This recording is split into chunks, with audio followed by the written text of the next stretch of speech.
Um filme ou uma série merece ser descartado só porque teve um final ruim? Por que esse canal aqui se chama Entre Planos? E por que a minha relação com as novelas é tão complicada? Essas são algumas das várias perguntas que vocês me mandaram e que eu vou responder nesse novo vídeo de perguntas e respostas. Então, vamos lá! O Gonçalves Roberto no Instagram pergunta: o que significa o nome do canal e como foi a concepção desse nome? Olha, que legal que alguém me perguntou isso, porque tem algum tempo que eu fico pensando, pô, ninguém pergunta de onde veio o nome do Entre Planos, né? Talvez tivessem até perguntado muitos anos atrás, mas eu sinceramente não lembro. Então, deixa eu contar essa história. Como muitos de vocês já sabem, o Entre Planos foi o meu TCC, foi meu trabalho de conclusão de curso do curso de jornalismo aqui na UNB em Brasília. Aí eu tinha que bolar o nome e eu queria usar nesse nome a ideia do plano, por causa do plano cinematográfico, né? Você tem um plano mais aberto, um plano mais fechado. Então eu queria trazer esse conceito para o nome. E aí eu pensei, quem sabe multiplanos, para trazer a ideia de muitos pontos de vistas diferentes sobre os filmes, alguma coisa assim. Mas aí o meu orientador falou assim, não, multiplanos não, porque parece nome de empreendimento imobiliário. E ele tem razão, né? Depois eu fui ver que tem um conglomerado de shoppings que se chama Multiplan, então fez sentido essa crítica dele. E aí teve um dia que eu tava num bar com um dos meus melhores amigos, o Matheus Vidigal, e a gente tava falando sobre isso, né, e eu tava frustrado, desabafando, pô, não consigo pensar no nome, eu queria usar a ideia do plano e tal, e multiplanos não dá, fica ruim, meu orientador vetou.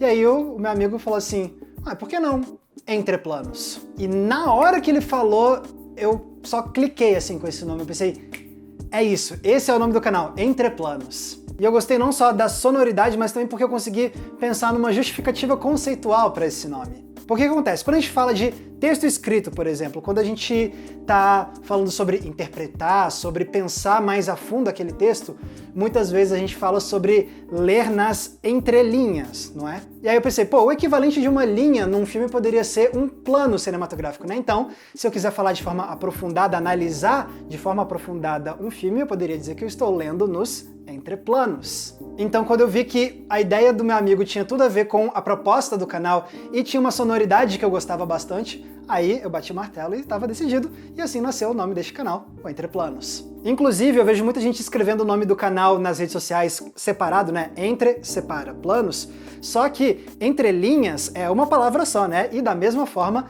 Entre Planos, o nome desse canal, a forma correta de escrever é numa palavra só, Entre Planos, tudo junto. Ricardo Bordani pergunta, por onde começar a ver filmes antigos? E o Igor Dantas faz uma pergunta parecida, que é, para entender melhor de cinema, como escolher os filmes? Por diretor? Por movimento? Por década? A dica que eu gosto de dar para quem está começando a se aprofundar mais em filmes antigos é não necessariamente começar por décadas, ou por movimentos, ou por diretor.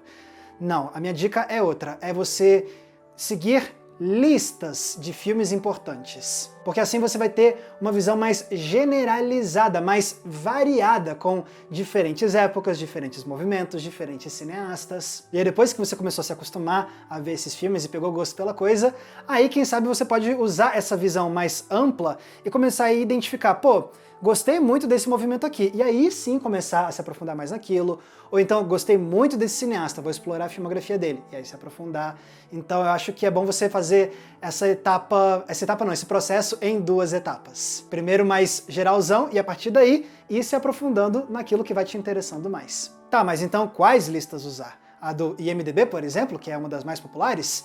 Olha, a do IMDb é ok, mas não é a que eu mais recomendo, porque ela ainda tem uma predominância muito grande de produções de Hollywood. Então, para ter uma visão mais geral, mais variada, eu recomendo duas listas ao mesmo tempo. A primeira delas é a lista da Sight and Sound, que é uma revista tradicional britânica de cinema, que de 10 em 10 anos publica a sua lista de 100 melhores filmes de todos os tempos, de acordo com críticos e de acordo com cineastas. Essa é uma lista que eu gosto muito e que continua me ensinando até hoje, porque eu ainda uso muito ela para ainda ver outros clássicos que eu ainda não conheço. E ela tem essa variedade muito boa de filmes de diferentes épocas, países, movimentos, por aí vai. Mas ela não é perfeita, infelizmente ela tem um problema, que é o seguinte: no top 100 não consta nenhum filme brasileiro. O que eu acho um disparate, tinha que ter vários filmes brasileiros lá, porque eles estão entre os melhores de todos os tempos, sim. Então, para compensar isso, eu recomendo você usar também a lista da Abracine, que é a Associação Brasileira de Críticos de Cinema.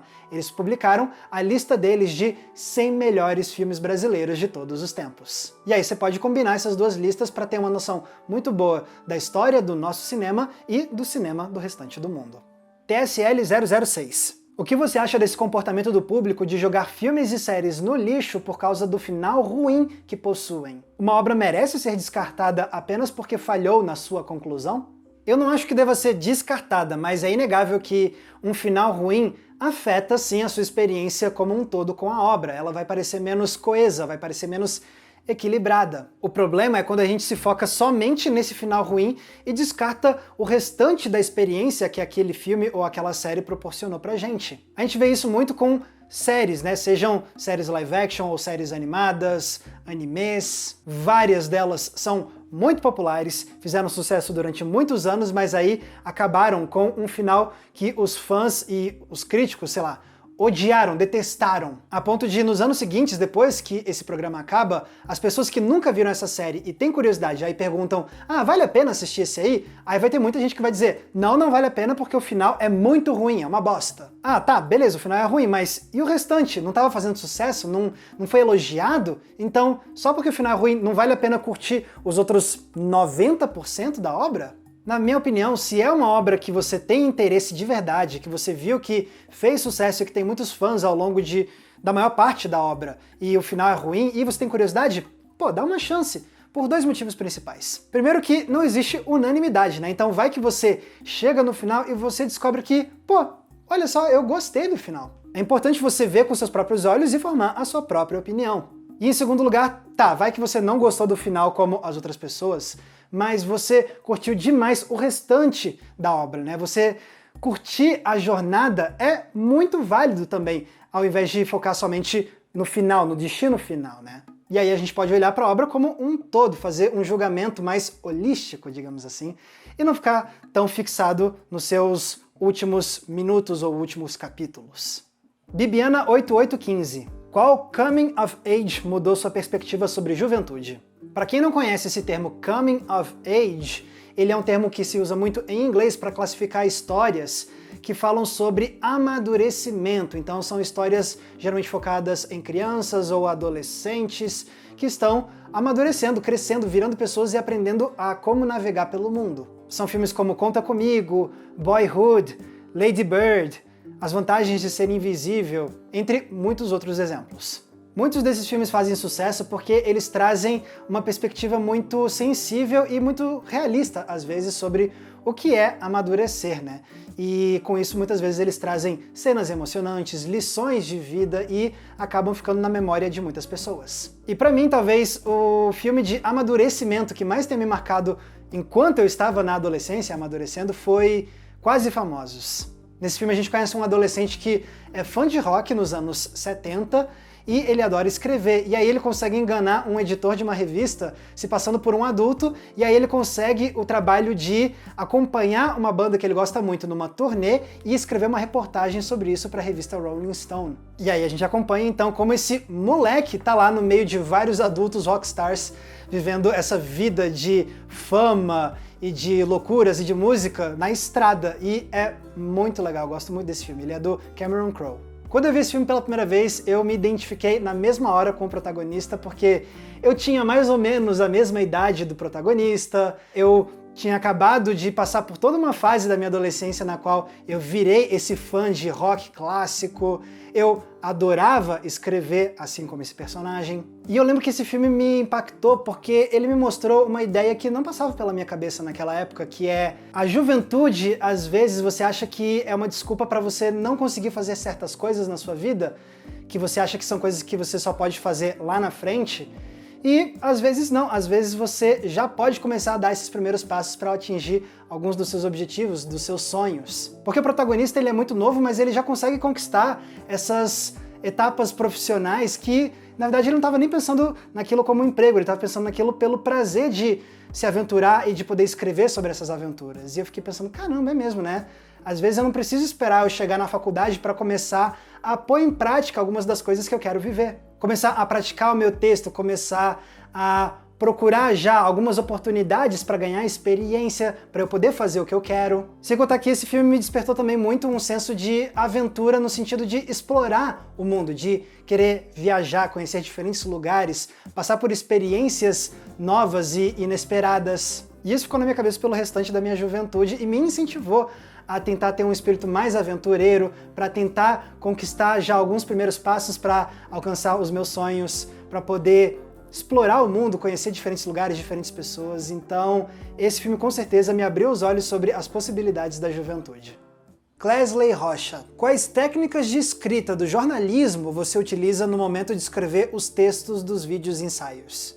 Tem uma coisa que não é exatamente uma técnica, é mais um princípio fundamental do texto jornalístico que eu tento aplicar nos meus roteiros para o canal, que é a clareza do texto. O texto jornalístico tem como um dos seus pilares a ideia de que qualquer pessoa que ler vai compreender a informação que é apresentada ali. E eu tento aplicar a mesma lógica nos meus roteiros. Por exemplo, muitas vezes eu abordo conceitos técnicos de cinema com os quais eu já estou bem familiarizado, mas eu tenho que lembrar que não é todo mundo que conhece esses conceitos, eu tenho que lembrar que vai ter gente que vai cair de paraquedas nesse vídeo sem conhecer muito do Entreplanos e sem conhecer muito de linguagem cinematográfica, e por isso eu sempre tento explicar essas coisas de um jeito que fique claro para qualquer pessoa que está entrando em contato com aquilo pela primeira vez. E o mesmo vale para quando eu estou tentando desenvolver argumentos que são um pouco mais complexos, mais intrincados de explicar. Então, como eu quero que a minha argumentação disso seja muito compreensível, eu não vou focar num texto que seja super rebuscado, com umas estruturas de frases super complexas e com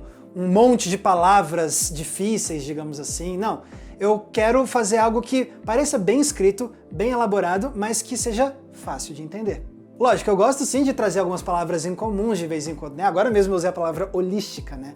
Mas é isso pra mim é algo que tem que ser mais como um tempero pro texto e não necessariamente a base da sua expressão textual. Você só usar palavras mega difíceis e frases complexas para você parecer super inteligente. Não, pra mim não é essa abordagem que eu gosto. Pra mim é mais uma questão de você ter um equilíbrio entre a complexidade e a simplicidade, mas desde que isso tudo sempre seja feito com o objetivo da clareza.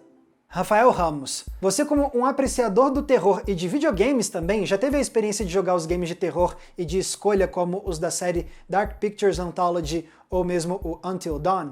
Eu nunca joguei esses títulos especificamente, mas eu acho que talvez eu deveria porque eu tenho uma relação curiosa com o terror no cinema e o terror nos videogames. Como vocês sabem, eu adoro cinema de terror, eu vejo esses filmes o tempo todo, mas paradoxalmente, na hora de jogar videogame, eu quase nunca jogo jogos de terror. Eu não joguei praticamente nenhum jogo de terror na vida. Talvez o único jogo de terror que eu tenha jogado na vida seja Bloodborne, que é um dos meus jogos favoritos da vida. E eu acho que vale a pena eu investir mais em jogos de terror, porque hoje em dia é muito difícil um filme de terror me dar medo.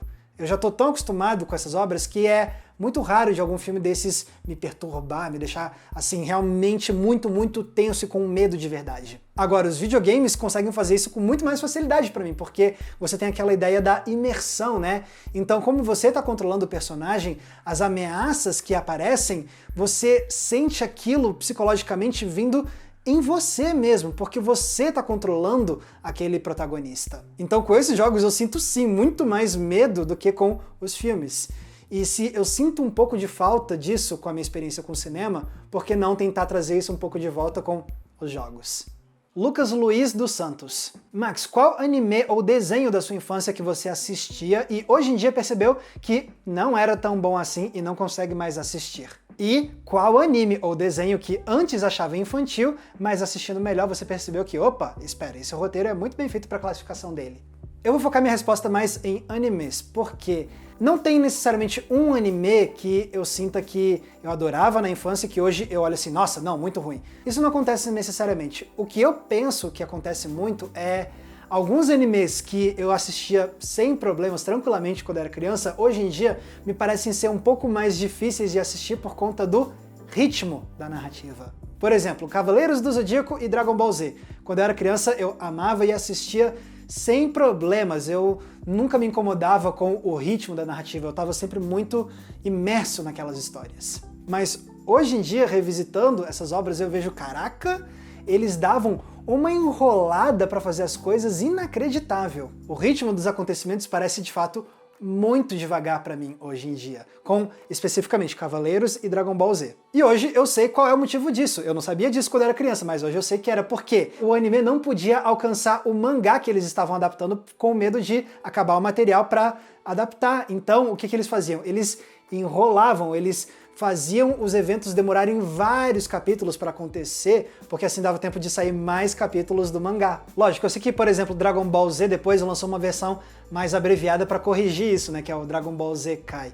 Só que ainda assim, para mim, é muito doido perceber essa diferença na minha percepção do ritmo com o passar do tempo. E também é muito curioso perceber como hoje em dia, nos animes atuais, isso não é mais uma questão, porque hoje em dia os animes saem em temporadas, né? Isso não acontecia quando a gente era criança. Os animes tinham que sair um episódio por semana, independentemente do que acontecesse. E agora, como eles podem sair em temporadas, você tem essa questão de ter o tempo de sair mais do mangá, para eles irem adaptando. Então, é muito doido perceber essa mudança com o passar do tempo, de como os animes vão se estruturando nas suas histórias e na sua narrativa. Lógico, eu também tenho animes da minha infância que eu revi depois de crescido e não vi essa questão do ritmo super lento. Por exemplo, Yu Yu Hakusho, eu tô até agora revendo pela primeira vez depois de crescido, tô quase acabando, faltam, sei lá, 10 episódios pra terminar, e em nenhum momento eu senti que eles estavam enrolando. Pra mim, o ritmo das coisas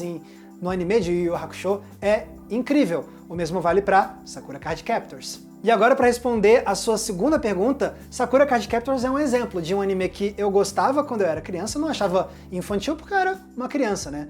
Mas revi depois de crescido e aí eu percebi, caraca, isso aqui tinha muito mais camadas do que eu consegui pegar quando eu era criança. Em especial com algumas temáticas de dinâmica familiar, questões sobre luto, também as temáticas LGBTQIA+, que eu não percebia quando eu era criança. E essa experiência é muito legal, você descobrir que é algo que você amava na infância, depois você vê que tem muito mais riqueza escondida ali do que você imaginava. Gabriel Santos, você assiste ou gosta de novelas brasileiras ou americanas? Eu gostei da coincidência de receber essa pergunta porque a última live que eu fiz para os apoiadores do Entre Planos no Apoia-se foi justamente sobre a minha relação com as novelas, que é uma relação complicada. A resposta mais curta é: não, eu não vejo novelas e nunca vi novelas. Eu nunca vi uma novela inteira sequer na vida.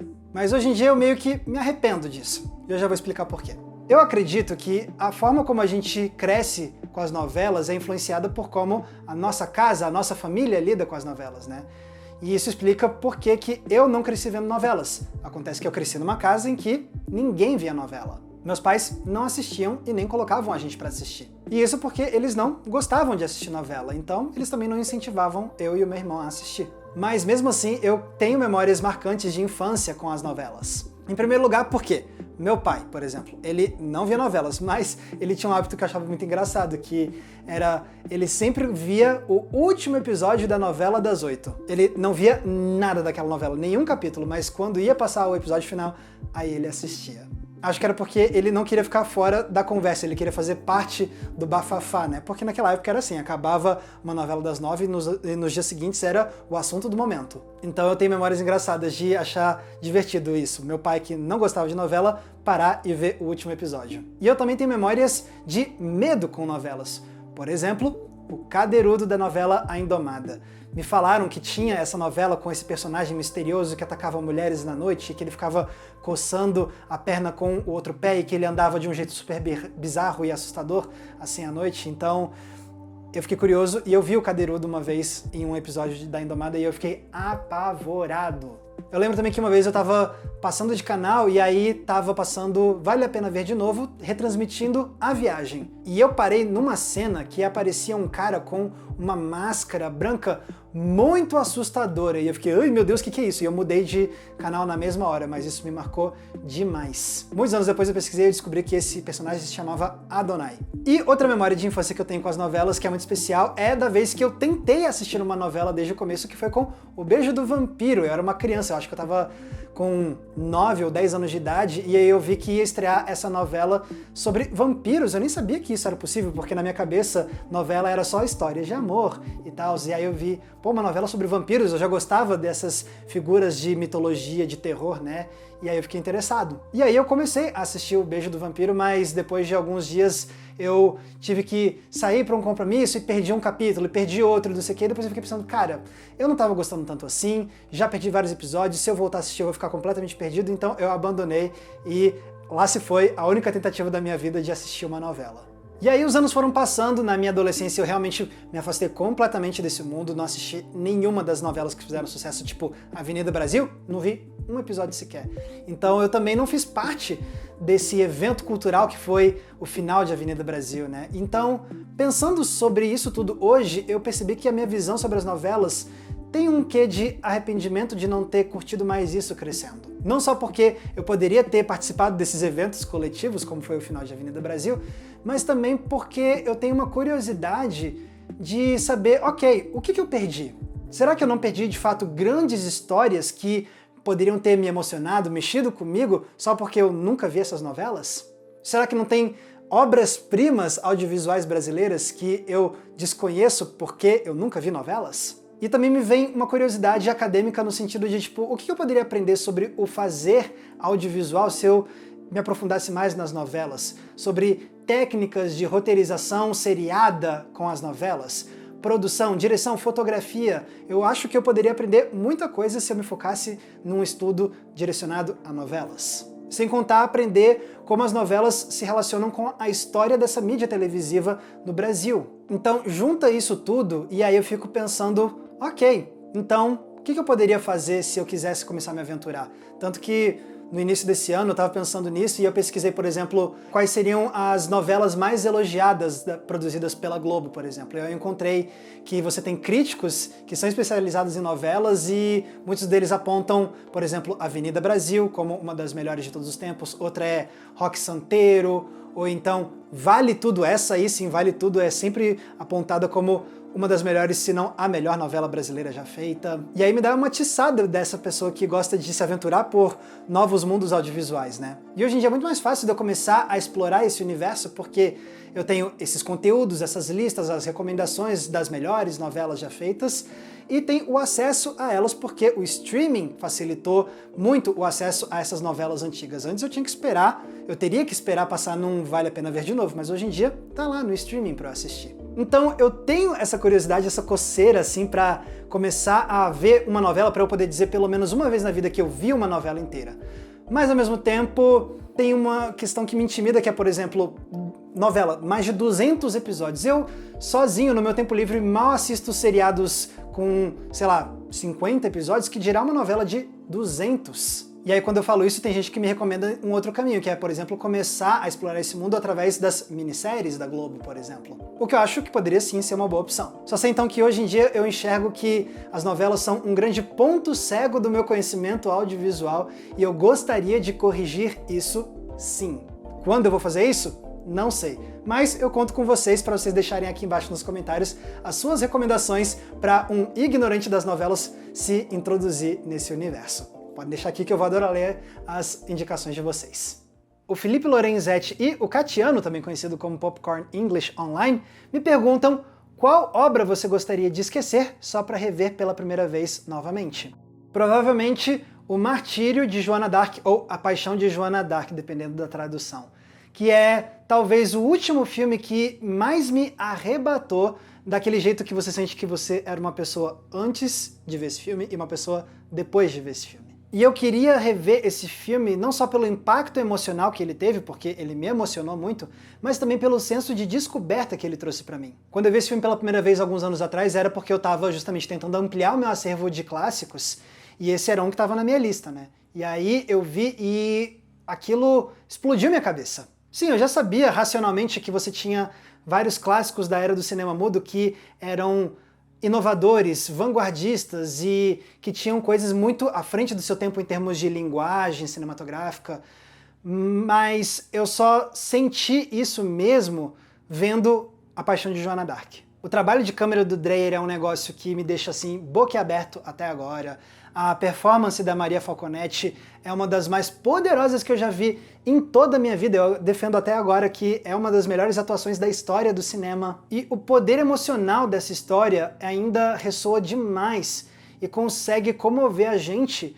Mesmo o público que está acostumado agora com filmes em cor e com som, ainda é um filme que consegue emocionar a gente mesmo sem usar som, mesmo sem usar cor. Eu mostrei esse filme para pessoas, para familiares e tudo mais, que geralmente se recusam a ver filmes em preto e branco e mudo ainda por cima, e essas pessoas falam assim, caramba, que filme maravilhoso. Então esse aí é um daqueles que eu acho que consegue transcender qualquer preconceito que as pessoas possam ter com o cinema mais antigo. Então foi um combo assim de emoções fortes e de percepções que esse filme me trouxe, e eu sinto que desde então eu tô procurando um outro filme que vai causar esse impacto novamente em mim. Então, por conta disso, esse seria o filme que eu escolheria para esquecer e poder ver pela primeira vez de novo. Ronald Nogueira, você gosta de quadrinhos especificamente do subgênero de super-heróis? Qual sua obra favorita?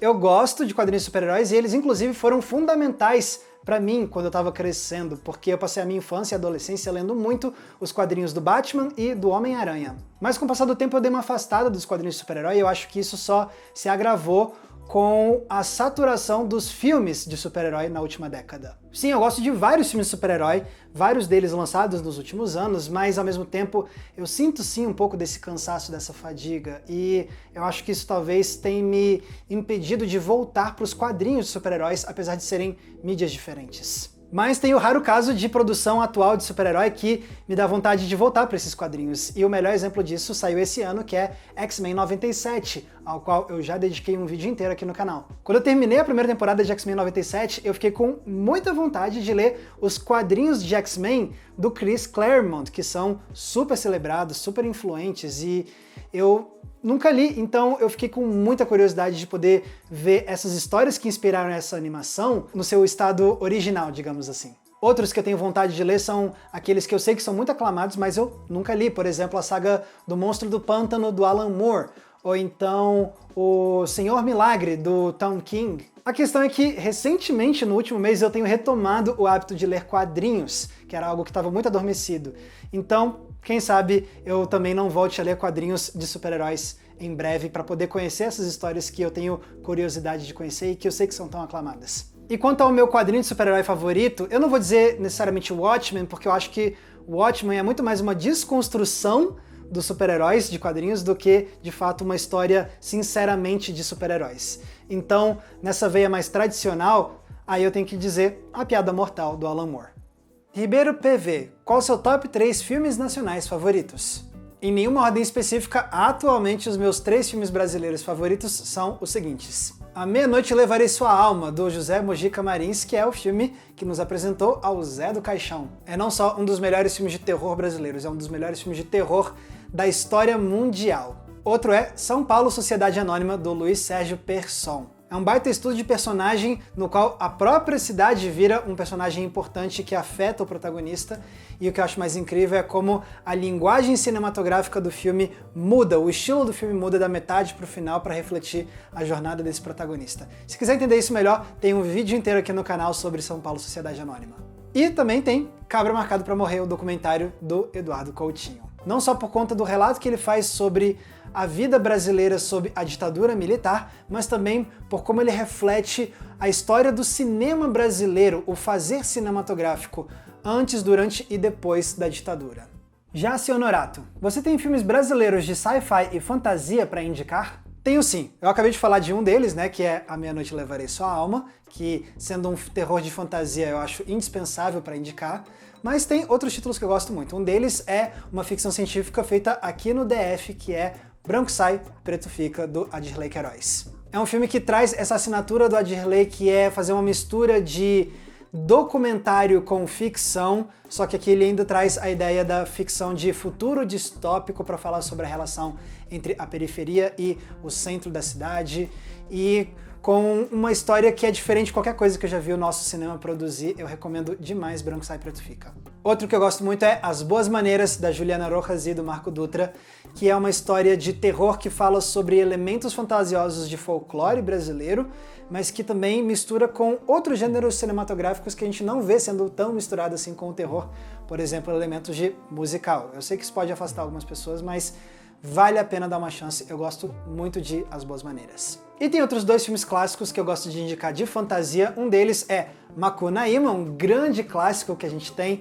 e ao qual eu já dediquei um vídeo este ano aqui no Entre Planos. E também tem Filme Demência, do Carlos Reichenbach, que é uma releitura de Fausto, mas com elementos obviamente brasileiros e com uma linguagem de cinema muito criativa, com técnicas muito criativas de trabalho de câmera, de montagem, e cria uma experiência surreal, avassaladora, que eu gosto demais. Fred Crespo pergunta: alguma chance dos vídeos removidos voltarem ao canal? Edifício Master. Pois é, tem essa questão complicada que às vezes eu preciso retirar certos vídeos do ar por conta do sistema do YouTube relacionado a direitos autorais. Apesar do uso que eu faço de trechos de filmes se enquadrar no que o YouTube chama de uso justo, tem vezes em que detentores de direitos autorais encrencam com o meu vídeo, ignoram o conceito de uso justo e me trazem problemas. Por exemplo, me dando um strike, como já aconteceu com o Estúdio Ghibli. Pois bem, a história que eu nunca contei aqui no canal é que, depois do meu primeiro strike, que foi com o Estúdio Ghibli, alguns anos depois eu tomei o meu segundo strike na vida, que já expirou, já passou, tá tudo bem, mas ele foi no meu vídeo de Edifício Master, do Eduardo Coutinho, que é uma obra-prima, um dos melhores documentários já feitos. E aí a detentora dos direitos autorais de Edifício Master viu esse meu vídeo alguns meses depois e, pá, derrubou esse vídeo e me deu um strike, olha que gostoso. De novo, esse strike que eu tomei no vídeo de Edifício Master já expirou, então tá tudo certo, tudo regularizado aqui no canal, mas obviamente isso foi muito frustrante porque é um filme que eu adoro, eu fiz aquele vídeo para demonstrar pro meu público que essa é uma obra-prima que merece ser mais conhecida e todo esse meu carinho, toda essa vontade de espalhar a palavra de Edifício Master foi, pá, amassada por conta dessa bobagem. Então, para responder a sua pergunta, não tem chance daquele vídeo voltar ao ar, porque eu não vou fazer um upload de novo dele para tomar um segundo strike. A única forma de trazer esse conteúdo de volta seria eu regravar o vídeo em outro formato, reeditar esse vídeo, e não vou dizer que isso nunca vai acontecer, mas é pouco provável de que isso aconteça em um futuro próximo, mas quem sabe um dia. Então tá aí, pessoal, perguntas devidamente respondidas, e eu quero agradecer a todo mundo que me mandou perguntas quando eu pedi nas minhas redes sociais. E se eu não respondi uma pergunta sua dessa vez, não desanime, fique atento nas minhas redes sociais para a próxima vez que eu pedir perguntas, porque pode ser que eu responda a você no nosso próximo vídeo de perguntas e respostas daqui a alguns meses no canal. E pessoal, vale lembrar que se vocês querem ajudar a manter o Entre Planos no ar, vocês têm algumas opções. Uma delas é o botão de valeu demais que tá aqui embaixo, porque ele é tipo uma gorjeta que você deixa pra gente nesse vídeo aqui. Mas se quiser ajudar com um valor mensal, você pode entrar na nossa comunidade de apoiadores do Entre Planos no Apoia-se e ganhar acesso a conteúdos exclusivos. Tem recomendação de filme toda semana no inbox do seu e-mail, grupo fechado, lives exclusivas e tem também o nosso Cineclube Entre Planos, pra gente debater um filme por mês juntos via videoconferência. Para ter acesso a isso tudo e fazer parte dessa comunidade, é só clicar no link aqui embaixo na descrição. E pessoal, lembrando que se quiserem me acompanhar nas redes sociais, é muito fácil, basta me procurarem usando os nomes que estão aparecendo aqui embaixo de mim. Mais uma vez, muito obrigado pela audiência, um abraço e até a próxima sessão.